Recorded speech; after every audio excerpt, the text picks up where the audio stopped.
I'm really nerdy and very excited about this session. And I was inspired to put it together because there's a Hafiz quote, because, obviously if I'm talking about story, we're going to bring some poetry into it. And the quote goes, "The words you speak become the house that you live in." And this session is very much about finding the tools to create that safe, accessible, stable house for yourself as the therapist, but also for your students who are coming with you. And so, as the title says, we'll explore, narrative competence and nonviolent communication, really to arrive at a deeper and more embodied sense of knowing and a more connected sense of communication, because we communicate so that we can change together. And I've seen the value of this as a yoga professional, because I believe I have a responsibility to conduct myself in alignment with the Yamas and the Niyamas as a model for my students.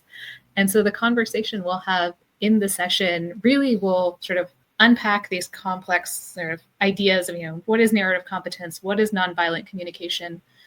And they are really just practical applications and extensions of the Yamas and the Niyamas. So just adding some language to stuff that people already know. As an example, narrative competence requires us to listen deeply and actively and in an embodied way, which is the practice of satya. It's the practice of discerning what your care seeker is really asking you for. And, the relational focus of communication, which is nonviolent communication, is also the practice of yoga, which is the practice of being in good relationship with the beings in your presence.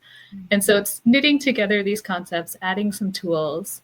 And really fundamentally, this is about how you build trust and how you maintain trust, how you make that safe house, which, in my opinion, is the foundation of every therapeutic relationship. And so you'll leave with some tools that you can use not only to sort of observe your embodied response when a student is sharing with you, but also to then be present and effective in that two-way communication.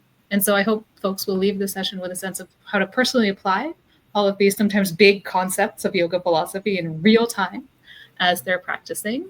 And they'll also have a sense of, here's some language that, psychotherapists are using, other care providers are using. So in their conversations, as they're part of circles of care, you can also use more of the same language so we're on the same page with everyone else in that community.